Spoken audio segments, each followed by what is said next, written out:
All right, welcome everybody. Watching participants kind of come into the room. All I can see is a number. I don't see any names yet, so we'll start looking at attendees' names. If we can recognize a few people.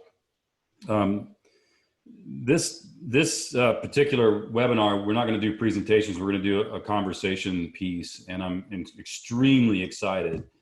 Somebody that I've admired for a very, very long time.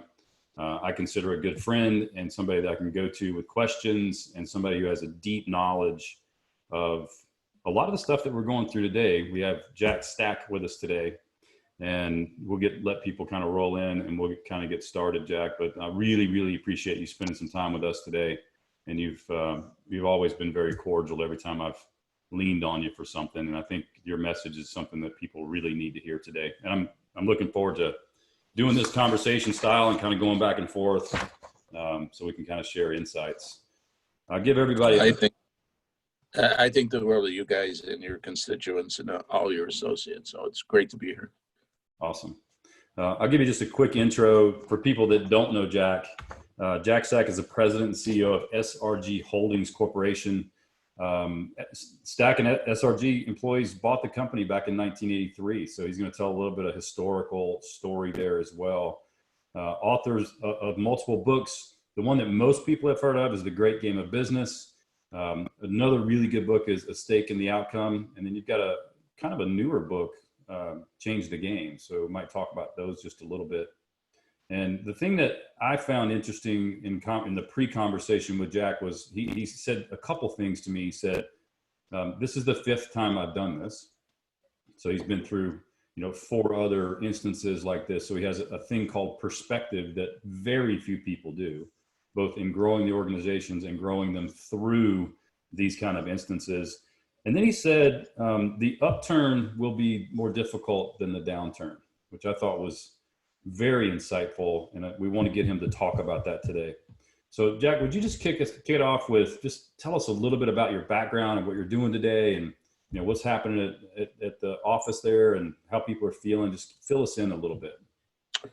Well, Andy, I really appreciate the fact that you have given me a new description of old age, and that is perspective. It's a nice compliment. But as Andy said, this isn't our first rodeo. I mean, we've been through 4 previous recessions, or what we would call black swans.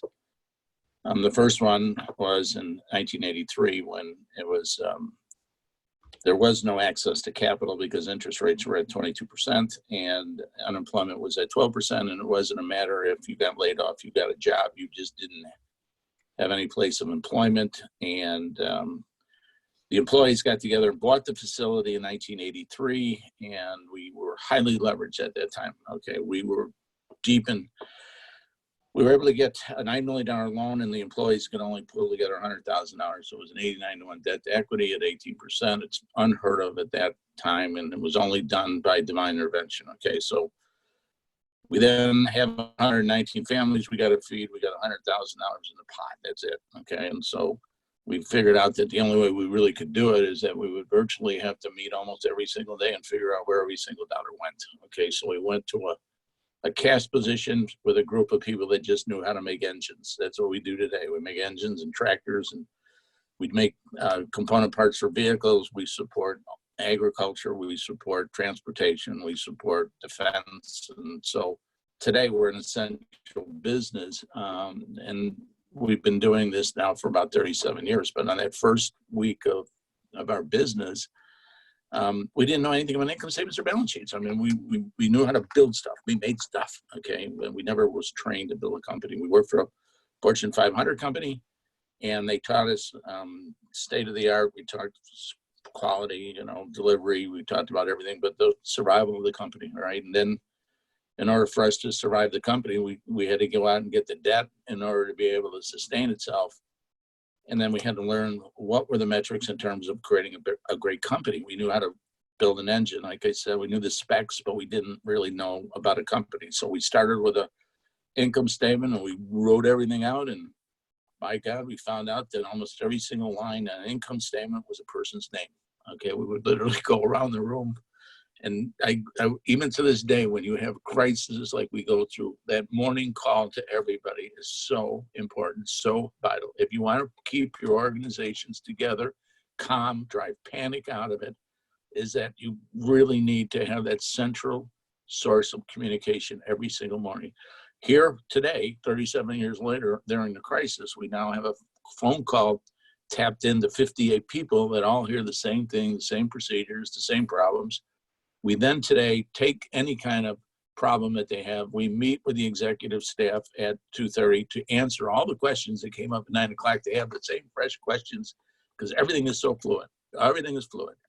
So from that very, very beginning in 1983, we learned about financials. We learned about books. You know, we learned about safety factors. We learned about the whole idea of ownership, okay, and responsibility that we all needed everybody. It was amazing transformation for us to go from production and making stuff and creating services and then realizing that we wanted to create something sustainable, and that sustainability was jobs. All right, so we wanted to, because our city didn't have jobs in 1983, and so we began to be able to teach people how to create outrageously successful businesses. Is really what it was all about. And we opened up our books to our employees, and we opened up our books to the public, and then we were asked to write books, okay, which was really kind of a nightmare because I couldn't write a sentence at the time, let alone a book, okay, but it just seemed like everybody at the right time when they learned about it felt in their hearts it was really the right thing to do. And it's something that we're so grateful to this day that we have that kind of culture inside of our organization, okay, because it really makes our people, you know, when we have even a crisis of this nature, it's a, you know, when you're vulnerable, people really pull together, okay? And when you're open and you're telling everybody exactly what the situation is like, it's amazing all the things that happen to be able to pull things together. So we grew tremendously over that period of time. Today we got 1,800 people. We had our crises in 1987 where everybody lost liquidity in terms of the market. That was a minor one, all right? We had .com eras, that was a minor one. 9/11 was huge, okay, it was devastating. And then '09 was totally out of the blue.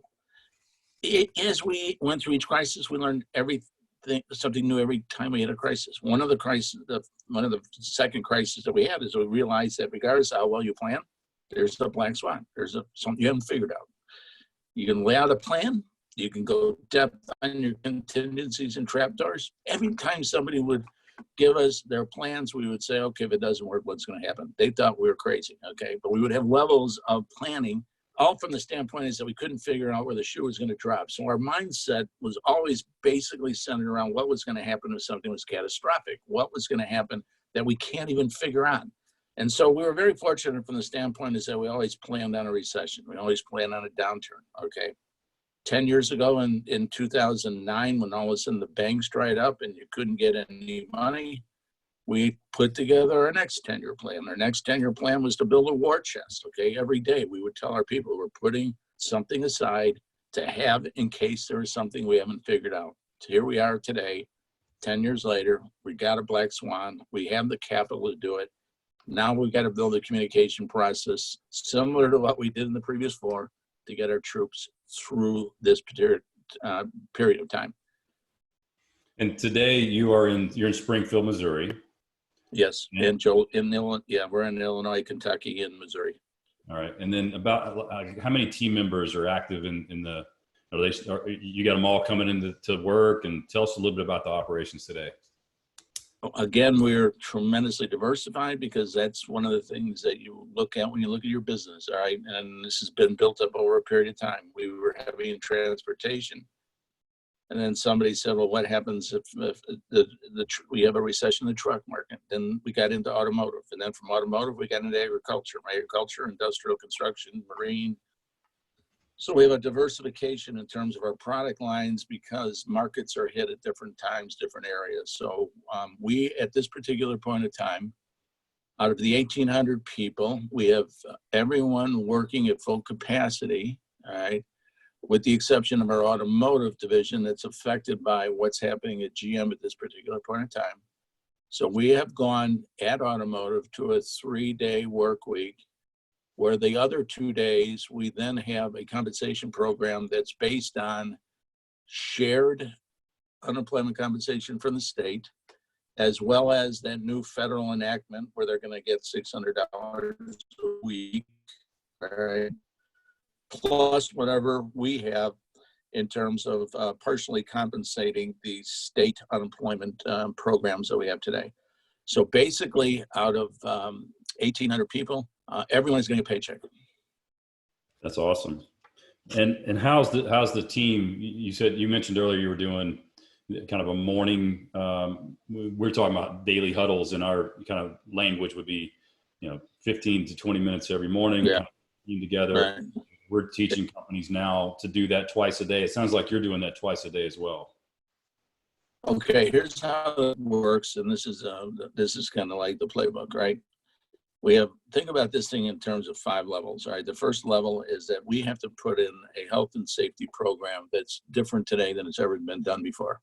So the idea is the whole idea of preventative maintenance. No stone goes unturned whatsoever. Okay, we had people actually come up and develop a camera thermometer. We have pieces of devices in our quality control system that checks walls and wire behind walls and heat spots in walls. We couldn't get enough thermometers to teach people how to take their temperatures. Okay, and somebody says, why don't we use this thermal camera and let's try it and see if we can get people's temperature. It's the most craziest thing you've ever seen in your entire life. Okay, so from 5 feet away, we can get an accuracy on a temperature. And so we put in policies and procedures, and we get the equipment. We got people that are coming out with ultraviolet rays that's going to detect any kind of bacteria that we have inside of our company. So we have a tremendous group of people. We have safety committees, all right, to be able to have the strongest preventative maintenance program you ever saw. That's number one. And I'll tell you what, I'm going to give you some websites that are, I'll give you some information where you can have all our data, all of our safety procedures, all the control procedures that we put into effect for the last stuff is absolutely incredible. And we have not had a confirmed case at this particular point in time. And we have been so damn blessed. It's been absolutely good. Second thing is in health and safety level 2 is what do you do when you do have a confirmed case? Right. What's your crisis mode? Okay. We continually go over exactly what we're going to do, points of contact, spend a lot of information in terms of what we're getting from our local health departments, okay, what we're getting from our governors, what the rules and regulations are. And we always have those things in preparation in terms of being able to be aware of what's around us. The third level is to tell everybody the scheduling conditions of the company, okay? What's our order board look like, okay? How many, what are the needs of our customers? How do we prioritize those needs? What do you need in terms of people and resources? And the fourth thing is obviously the worst case scenario. What happens if we legislatively get shut down entirely? How are we going to pay people? How are we going to make certain their healthcare benefits are taken care of? It's kind of interesting to go to level 4 first, which is what is your worst nightmare, right? Just say, listen, we did this in 09. Our people were so scared in 09. We wrote out 4 levels and we said, level 4 is the bank takes your keys. Okay. That's it. That's it. When the bank takes your keys, it's over. So then we went to level 3 to avoid level 4. We went to level 2 to avoid level 3. We went to level 1 to level, and we never got to level 2. Okay. But what we had to do was say, let's get worst case out of the way. Okay. This is what's in the back of your mind. This is what's freaking you out. Okay. It's here. It's now. Okay. Boom. Now, what are we going to do with it? All right. So we take the fact of what happens when we're completely shut down. Who are they going to talk to? Where are they going to go? What support systems are they going to have? And we work on the catastrophic event in terms of level 4, in terms of where we're at, how much cash do we have, how much cash is coming in. And then we just recently put in level 5. We found out, and Andy, you were so right when we opened up about the 3 things that are so important. Okay. You've got your coded system. We all got our coded system. And I know you'll jump in here in a minute, but ours was really simple. One was immediate safety and survival, right? That is absolutely critical. Second one is when's the next normal? And then try to figure out the bold moves after the next normal. we talked about this. It's so hard to be able to get someone to think that there will be a normal period of time when everybody's going through that panic period of time at this particular point in time. But the more we can make them secure in terms of the worst of times, the better we can get them to start thinking about, come on, let's go. Let's think about something a little bit positive here. But right now, we're so embraced in the next 90 days, okay, in the next news release, okay, at the next situation. And so level 5 is we now insist on ending with just good things, okay? Somebody got a new idea. Somebody praised somebody in a factory, in an office, on a shop floor. A customer called him grateful that we got him brakes to get his trucks up and running. And he was supporting a distribution system that was so vital to a community, okay? So we have level 5, okay, which is good things. You know, let's hear from your organizations, and we have people get up there and they do crazy stuff like sing, you know, and if they get a clip from an egg farm day and they want you to see that those farmers are up there throwing their fists up in the air saying that we're here to support them, our people know that we're here to support those farmers. Or somebody decided that the poor trucking guys, we don't even let in the building because it's a preventative maintenance. Our people developed lunches for them, you know, bag lunches with water and sandwiches. And then they found out that there's no place for these guys to go to the bathroom. So we started to put, you know, outside porta potties for them. And just because they can't drive through restaurants and they can't stop in particular areas. I mean, all that good stuff that really you kind of put on the eyesight because you're always trying to figure out how to answer the question you can't answer. And that is probably the most frustrating of all things, is to live through this period of time where we don't have answers. So we have to figure out how to keep expediting, getting them, and we will get them. Yeah, we've broken up our processes for doing, we call it short-term planning now, because we used to plan, you know, a year and a quarter. Now sometimes we're planning week to week or month to month with these companies that we're working with. And we've broken it up into DSRO, which is defense. So what defense do we need to play? How do we get stable? Stabilization is the S. And then reset. How do we reset for the future? And then how are we going to play offense? And just like you said, most people are kind of crammed in the defense and, you know, working to get stable, and they're not playing enough on the other side. They're not thinking about, you know, how do I set myself up for success? And then literally not how they can go play offense. So those are 4 stages. I'll tell you, you know, it is the more you can figure out how to take a long message and make it short, the better it is. Okay. I mean, right now, I just told you that ours is like safety and survival. Ours is next normal, and ours is bold moves. Okay. There's a hell of a lot between it goes into each one of them. But today, we're all communicating at a whole new level, right? There was a period of time where we would just have to communicate to the various 20-some locations. Now we have people at home, right? Yeah. So do you remember when we went to school, they'd say, okay, whisper in this person's ear and go through your 20 classmates and see what it comes out on the other side? It never comes out right. So the key is, how do you take complicated messages and make them as simple as you possibly can, where they don't get confused in the process? Because we don't want to spend a lot of time going back the second time, because we got so many things we got to worry about going forward. All right. So what you're doing is just absolutely brilliant.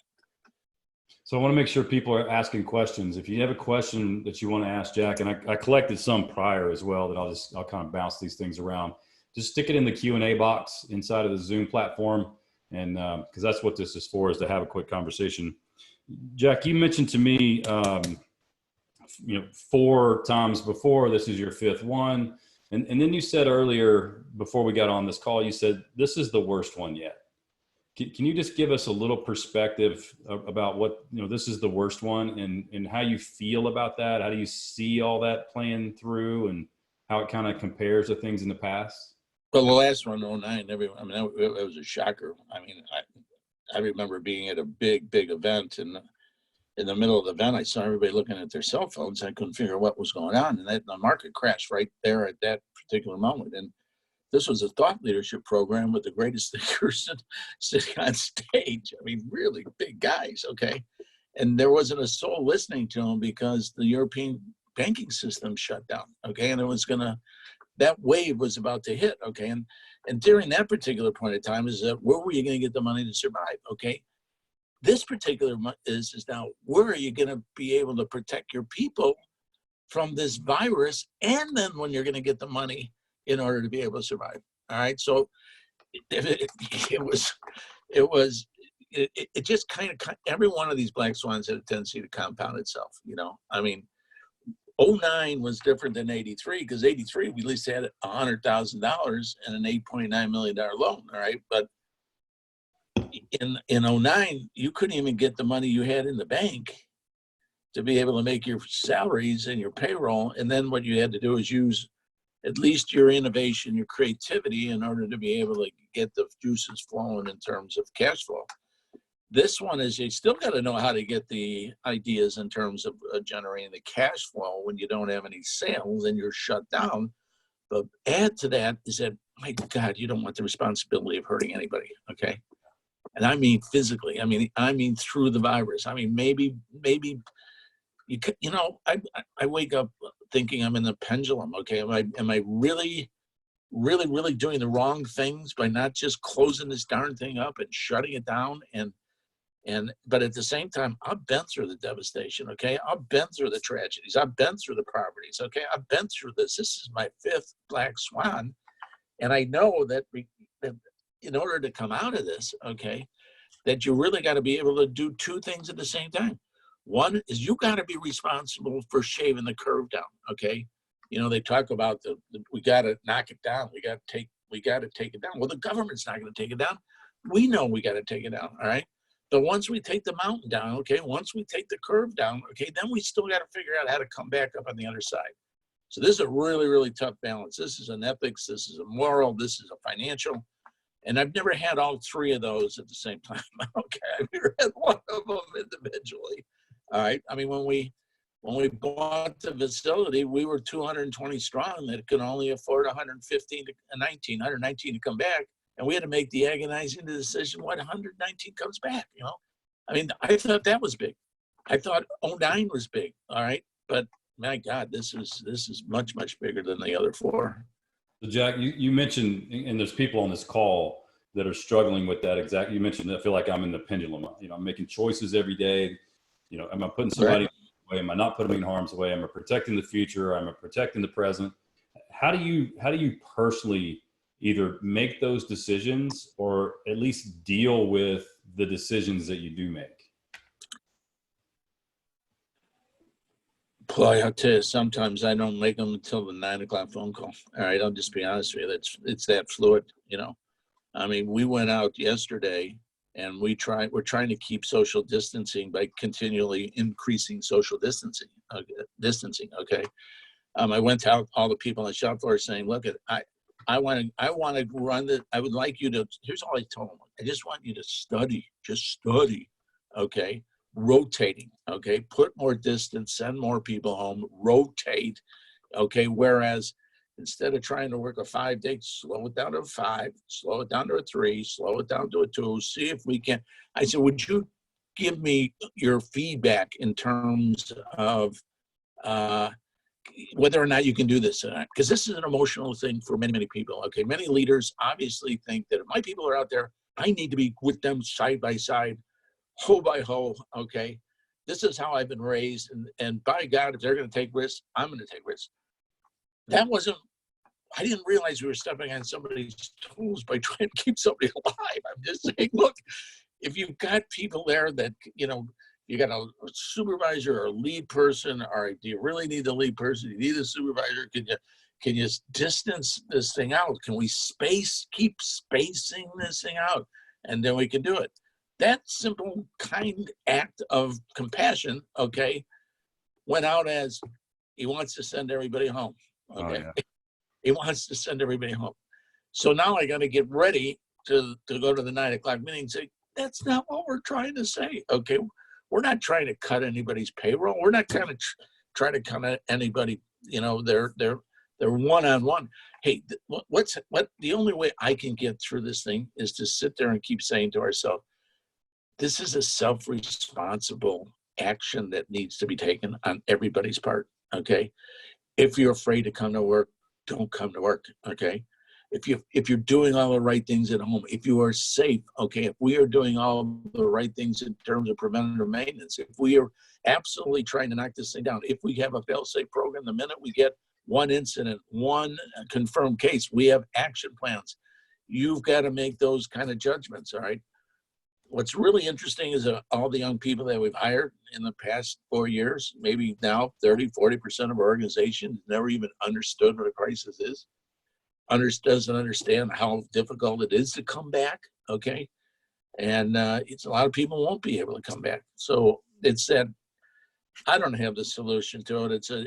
You're talking to yourself constantly. You're waking up at 3:30 in the morning. You're waking up at 4:30 in the morning. You're trying to figure out whether or not. But I also know the other side. I lived through, like I say, the devastation of people not having a job, losing their houses, okay, losing their businesses, you know. I mean, it's a tough one, and we just have to be. My point is, I got to knock down the mountain. All right, I got to level the mountain. You know, talk about a curve. To me, it's a mountain, and I'm asking everybody to figure out how to go under it, go around it, go through it, but knock the son of a bitch down. You know. Yeah, that's the next thing I wanted to kind of get you to talk about, and you're leading into it. So some of the decision making that you're going through is because you have a perspective of how hard the upturn is. Yeah. You had mentioned to me earlier that the upturn potentially or could be or will be harder than the downturn. And I think that took me by surprise. So I wanted to hear about that. Well, I think, okay, maybe I could do this in such a way that prior to the virus, if you go back to 16, 17, and 18, you know, quickly we can forget that the biggest challenge that we had was getting people. All right. Most of our businesses was really, really doing well. All right. And we could have probably done better if there wasn't 7.5 million job opens at that particular point of time. I can't tell you the letters that I used to get during those particular point of times from families saying, you're asking us to work unexpected overtime on Friday night. I had planned to take my kids to the picnic, and I'm getting further and further away from my children. And I had people going to the Great Game of Business book, which I wrote, I think, on page 43, that I wanted everybody to have a balanced life. And I really only want people to work 40 hours. And they're sending me these letters about, you know, I'm treating them cruelly. I'm asking them to work overtime. I'm not giving enough time. They haven't seen their families in weeks. Okay. Our supply chain is so stressed. Okay. Because this is a link that goes on to everybody. Lead times are going out. You can't accept customers' orders. All of a sudden you're paying more in terms of freight costs. All of a sudden you're losing your margins. You're going through the most incredible economic boom that you ever thought you would went through. Okay, and it was the worst nightmare that you could experience, other than the fact that today we feel that we've got to protect people from getting sick and ultimately worst case scenarios than that. Okay, but I'm telling you, it's terrible, but it's in 09 when you had to lay somebody off, they didn't have the financial package that they have today. Okay, so there is kind of a softness relative to the trillions of dollars that's going to be set in play in that particular situation. What I'm saying in 09, if you had a downturn, you just shut it down. You just lay people off. All right, you close the doors. All right, but in an upturn, man, I'll tell you, it's just it's really, really hard. I mean, it's just hard because the resources aren't there and everybody's after the same resources. So this whole thing about balance, I mean, it's a balance. I mean, you be able to, one, go to the crisis that you're going through right now, put all the measurements and redo your safety, your quality control, your processing, your hirings.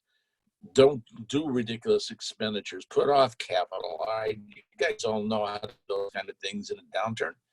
But listen, when you get back to the new normal, all right, you got to be able to fix. I see so many people right now bought so much from China, right?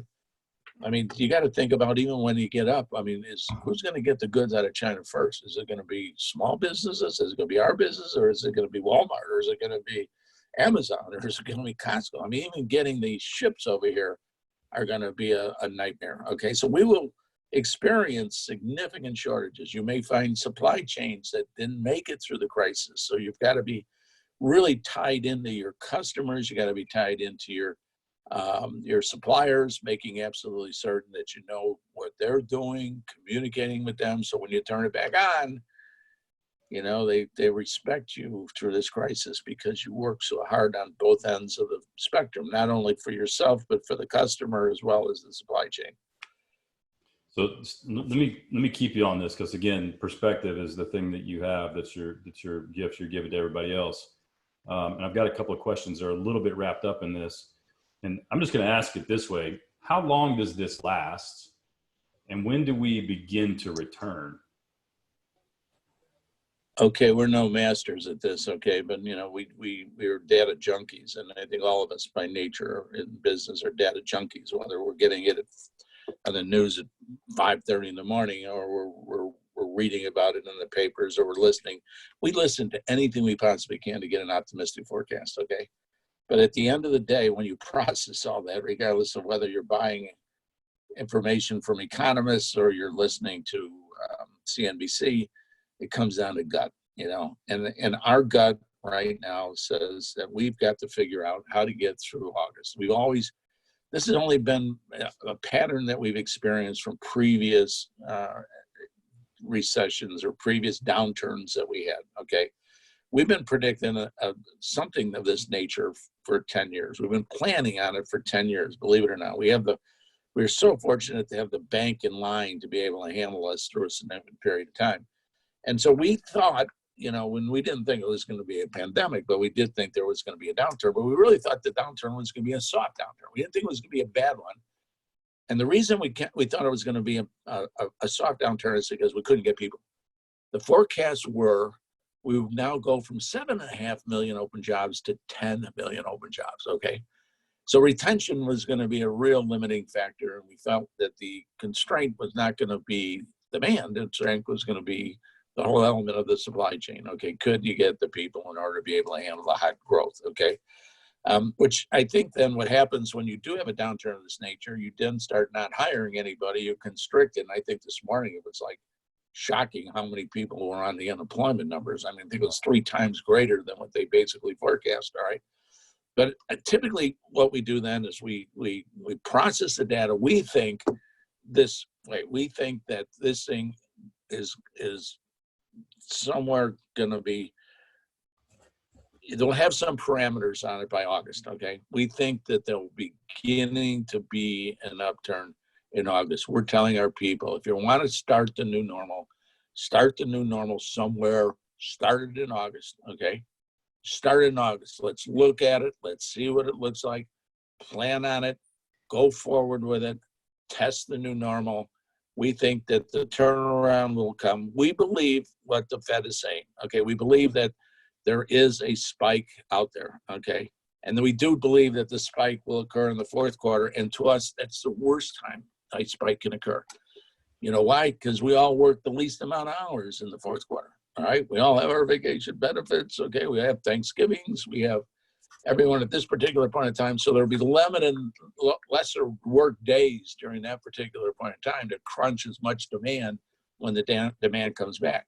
So if you're going to do any kind of planning, okay, look at your ramp up, you know, maybe from like August to even going through middle October. But man, look at October, November, and December as all of a sudden we're all going to be running for the same limited resources that are out there. So it's like whoever gets there first, whoever figures it out first, whoever they like first, it's going to be a whole series of who's going to get what at the time it breaks. How do you like that for an economic forecast? No, I've been telling people, like, we need to just pick a date, like pick a target, right? That's exactly right. Like, right. If it's right or if it's wrong, at least you're moving towards something. And you know, your insight, that's why I asked you the question, you know, I think gives all of us, it does for me anyway, a little bit of like relief, because now I kind of at least have something, whether it's absolutely 100% factual or not, I don't give a shit. We're going to move towards something. You got it. Listen, you're either going to live in the world of panic or you're going to move to the next level of normalcy, right? So why not pick a normal, like what the next normal is going to be, all right? get people focusing on, hey, protecting the day to day, okay, but focusing on something optimistic. All right. I mean, they're in a tremendous down period of time right now. All right. Now it's not easy. It's not easy to get them to think of the next normal. I mean, when '09, we said to them, look, and I talked to everybody in the organization. This is what's going to happen when the banks take the keys. Okay. We're gone. We're dead. Okay. And they went and then said, okay, what do we got to do to avoid this? I said, well, level 3, we'll have to sell all the buildings. We'll have to get rid of them. We'll get the cash in the buildings, but we will survive. What was level 2?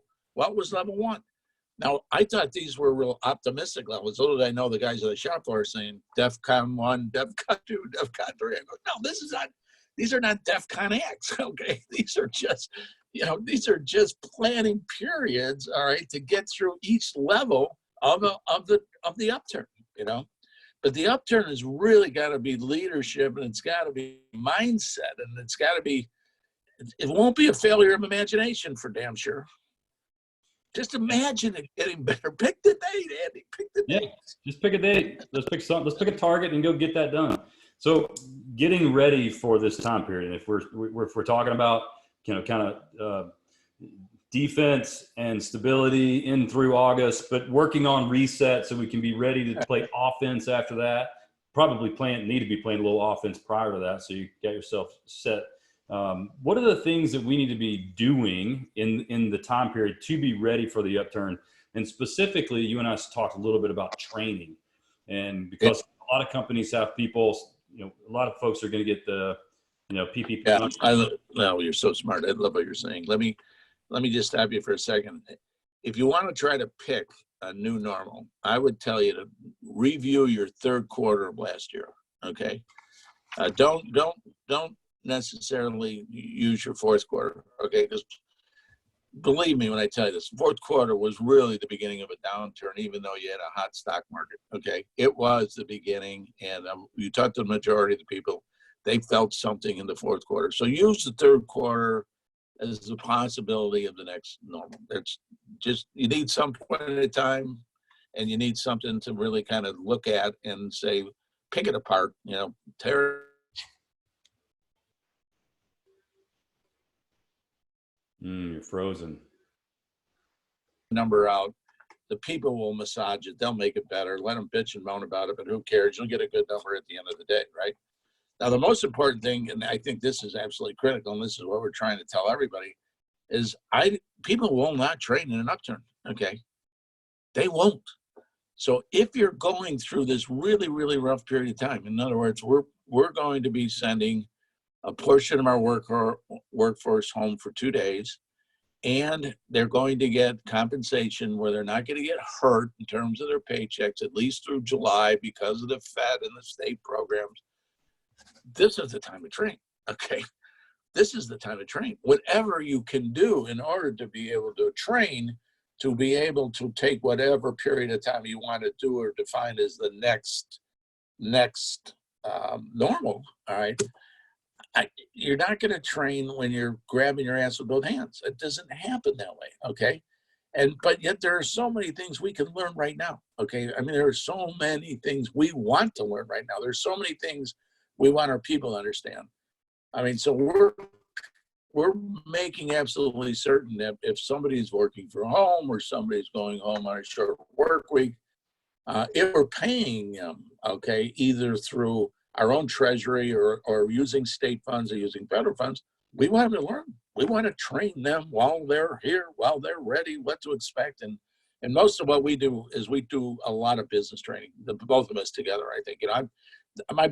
My people's skill sets are really, really outstanding. Okay, and it's the skill sets that are easy to train. It's the business sets that's really hard to get across to everybody. Yeah, and I did a webinar this morning with another group. I was the presenter on that one, and I walked through a little bit of this training piece, and then I said, it's also a little bit about what are the things you've had on your list that, man, you really just wanted to get those done for the last 2 years. You just didn't get them, like the project stuff, right? I'm sure you guys are working on some stuff that you would wish you had already done, kind of knew you needed to have it done, but didn't have the time to do it. Now you have some time. Well, I was never, it was never more apparent to me than when I went home last night and my wife said, did you see the cabinet? Did you see the closet? Did you see the corner of my office? And I have been so wrapped up in everything I've done, I haven't seen a damn thing she's done in the last 3 weeks. Okay.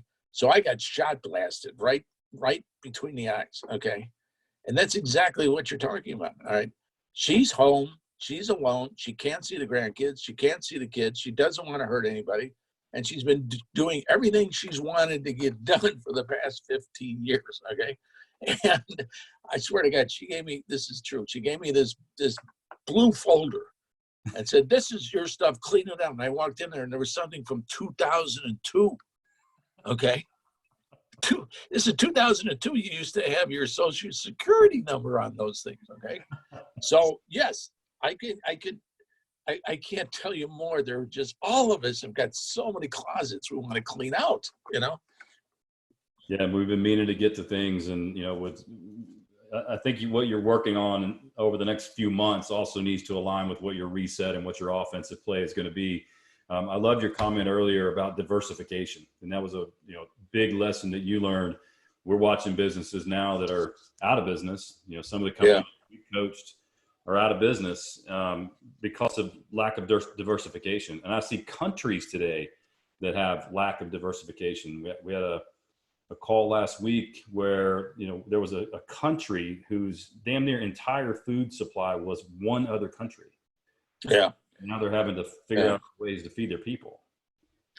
Let me tell you something about diversification, though, and I think that you do very, very well in terms of communicate this thing. I think diversification is a lack of education. Okay, I think it's the education inside of the business that when things are going really well, you don't worry about it. You massage yourself with profits and you splash it around and you're happy, and yet you're not trained enough to look at your receivables and say to yourself, oh my God, what happens under this set of circumstances and what am I going to do? And that was one of the things that we learned early in terms of the business, that we were heavily related on trucking. And it was trucking has a recession every 6 years. Every time the consumer demand goes down, trucks stop delivering goods and our business shrinks. And if 76% of our receivables were all in the truck business and we really loved our people and jobs were our priority, we better do something about that quick. So it doesn't take much, it takes dialogue, right? So we bring people in and say, well, what goes up in a recession? And the first reaction is alcohol consumption. And I just heard yesterday, that's up 55%, okay? Chocolate consumption, interest rates. But in our business, truck or automotive parts go up, right? Because people don't, they don't buy new cars. And so they hold on to cars longer. And so we said, well, what does it take to make an automotive engine? We make truck engines. And so we got into the automotive business. And what happens then is that we just figured out how many automotive engines would we have to make in order to be able to replace the truck engines went down, because it was a labor intensive business and we could protect our labor. So I think it's a matter of education. Okay. And so, see, what I like about the open books and understanding ratios is that your financials tell you what you should do. Okay. And it's just not earnings. All right. And it's just not the top line. There's so many messages that you really got to be able to pay attention to. But then you have to have the courage to be able to go listen, look the message in the face. And instead of milking the cow, right, you decide, how to invest a little bit in order to be able to create the protection so you can spread your risk out. Let me ask you a question about you can talk about financial literacy, and I've heard you use phrases like we pay people to think, right? Yeah, right. We work, we pay people to think.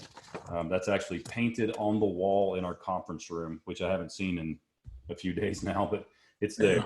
And I've got a question around, and I think I know your answer, but I want to ask the question because I want to confirm it. How much should a business owner disclose to the employees during the time in regard to our current financial position, scenarios, and impact? I know you're a big advocate of full disclosure. Has anything changed given the fear in the workforce? Well, let's get it straight right now. Our people do not want their salaries communicated, okay? Nobody does. So we don't communicate the salaries. Our salaries is in an aggregate, okay? So we have a corporate budget, and then the budget is G&A expenses, okay? It's not itemized by individual, but it's consolidated. So we do share expenses, but it's consolidated. But right now, I believe you're in a situation where you got no other choice but to put the cash in the middle of the table. And you've got to be able to develop a war room. And inside that war room, you're going to have to be able to determine where your cash is coming from, where your cash is coming in from, where your cash is going out from, what levels of cash do you have at this particular point in time, and then how much debt, what access to debt do you have in order to be able to sustain yourself off over a whole sets of scenarios, all right? So you really, really need, I mean, to me right now, it's not necessarily only earnings, as more importantly is that, you know, if you're a small shop, you know, my daughter's got a small shop. She's been shut down entirely. All right. She had $9,000 worth of payroll. She has $9,000 worth of cash. She doesn't have access to the loans yet. They just start today. You know, if you're applying for them, and you've got to be able to work them through a bank, and that still requires some lead times. So the only way she can operate right now is to figure out how to sell inventory, but she can't go into work to sell inventory. So she now has to figure out how to go online. Okay, now she starts selling online, and it doesn't have anything to do with earnings at this particular point in time. It has to do with how am I going to take care of my 10 or 12 people at this particular point. Now, what you need is everybody. You need all 12 of those people. Okay. No leader, no boss can do this all by themselves right now, okay? And the more astute your business people they are in terms of understanding the business, the more innovation, the creativity, and ideas that you will get. And I can't tell you the new ideas that are coming out in new businesses, all right? And the opportunities, and it's coming from the floor. It's coming from the offices, all right? It's coming from the people that said, let's try this or let's try that. I mean, there's a whole really interesting aspect of how you can be innovative, entrepreneurial, and creative when you have nothing, okay? And I will tell you this, we started out with nothing. In fact, we were 89-1 in the hole, okay? And if it wasn't for our people asking questions about financials, we never would have built a 37-year-old company. We never would have done that without getting their inputs. When you understand the financials, you understand where you make a difference from everybody. In the financials, everybody owns a line, okay? Whether you're in sales, whether you're in marketing, whether you're in engineering, whether you're in accounting, or the shop floor, or in inventory control clerk. If you own that line, that's where you know you make a difference. That's where you become creative. And that's why where diversification occurs, okay? So, I mean, you're not going to lose anything. I mean, listen, people already got it. I mean, they got an answer 90% of the time that's the wrong answer, right? Yeah. I mean, who you kidding? You know, what are you hiding, all right? You know, they can see it on your face. They can see it on your swagger, okay? I mean, it's crazy. I mean, I ask people, why don't you tell somebody something? They say to me, well, because if they knew, they'd leave. I said, well, does that mean you only tell them good news? He goes, yeah. I said, do they believe you? He goes, no, not really. You know, I mean, come on, it's a paradox. Yeah, I always say, you know, like, if you don't tell them, they're going to make it up anyway. Absolutely, and it's going to be wrong. Yeah, and they usually make it up in a place that's worse than the truth, whether that be, you know, your net profits are 14%, they think it's 42%, right? And Andy, let me hit a point there, because you're right. Everybody's worried about telling them where their profits are. Nobody wants to tell them where their balance sheet is. Nobody wants to tell them where their debt is. Nobody wants to tell them they got no cash. It's really easy to sit there and go, yeah, I got this really big earnings, okay, but if you're growing or you're scaling and you're pouring it back in and then you're borrowing more money to be able to do it, most of the companies today, okay, the middle small companies are living in no man's land. They've tapped out their credit cards. They tapped out their families. They tapped out their line of credits. They've tapped out their debt, and they can't grow anymore, right? They can't grow anymore because there's no more oxygen left in the room, because they've done everything right, and they just don't have the cash to be able to get any higher than what they're doing. I mean, if there's somebody we should be bailing out, it's not necessarily the startups. It's these entrepreneurs out there that have worked their guts out to get where they're at, that if you did give them a little bit more cash, they could even do greater than what they're doing. All right, so let's figure out how to teach people cash. Like, it's like, do we really understand debt in this country? I mean, what is our debt today? Yeah, I agree with that. And we can, you and I can, I'll come up to the cabin and we'll figure that one out. Let me switch gears just a little bit. We got about 10 more minutes or so, and I got a couple more questions I want to ask. If anybody else has a question, you can put it in the Q&A box. And I've had this conversation a few times. I know you've dealt with this yourself in business. I had a call 2 nights ago, pretty late, where I was working with someone to get them to basically a suicide hotline. I think mental health will be the next major health crisis that we face in the world, not just in our country, but in the world as a result of this. So, historically, you've got a little bit of background on this, and you've seen the other side of those big impact moments around team members and communities. Just give us your insight and perspective around how do we need to be preparing for that, and what do we need to be doing as leaders?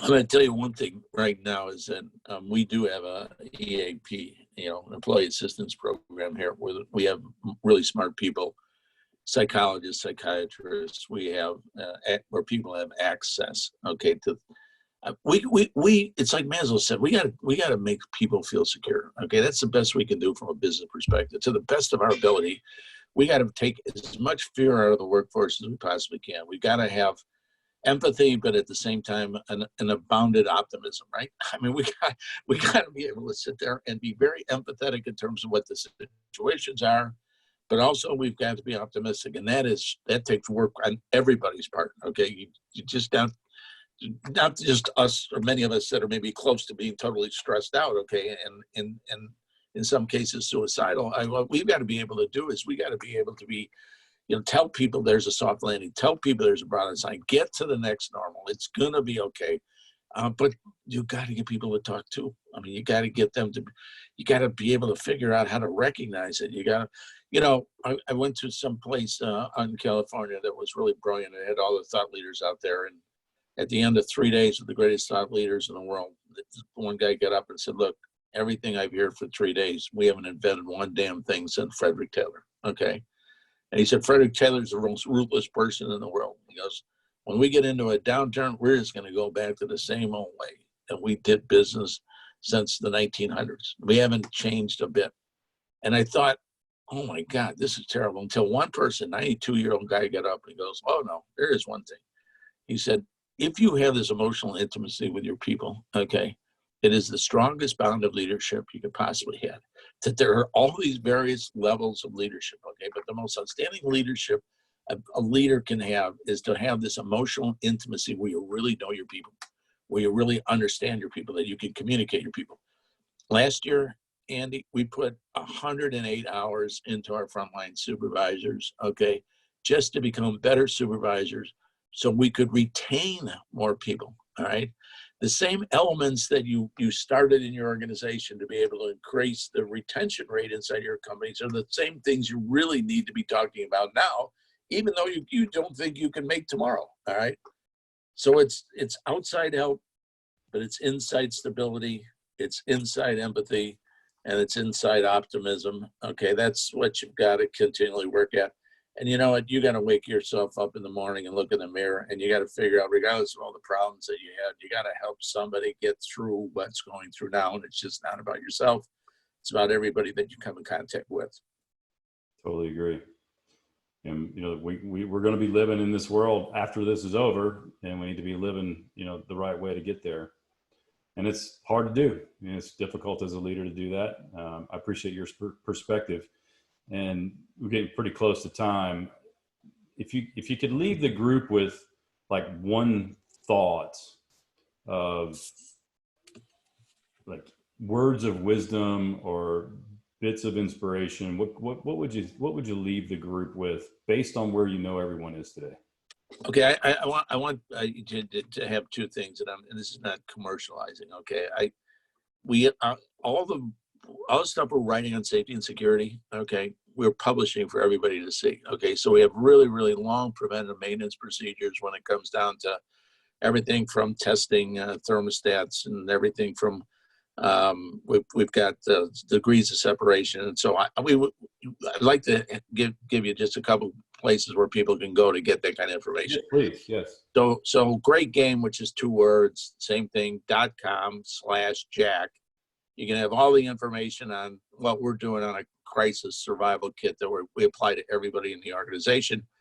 And then you can get even more by SRC Holdings, .com/COVID-19. When you get onto those particular sites, there's a volume of information that's all 45-day fresh, okay? And it's updated all the time. If they tell us tomorrow that we have to have masks, we are going to get masks. We will then put where we're getting the masks, how we're getting the masks, what masks to use. And so that's awesome. we're sharing everything. Open your books, okay? The last thing I can tell you is to just reiterate exactly what you told us earlier, okay? Focus on the immediate, focus on safety and survival. Get those processes and procedures. Use those things you get off the website. You would save yourself a lot of time, okay? Because we've done it, we got it, and it's working. Add to it. Then go to the next normal. All right. And then at the end, realize that there will be bold moves ahead. Okay. There will be a better time. There are bold moves ahead. Emotionally get us out of the rut, get us on the road, and then travel safely and be safe. Awesome. Well, brother, thanks for being with me today. It's always great to have a conversation with you. I hope to stay in better times.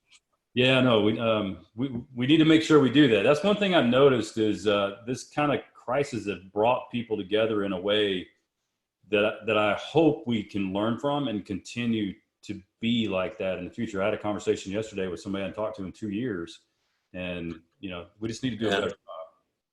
Well, I tell you, goodness is as contagious as bad.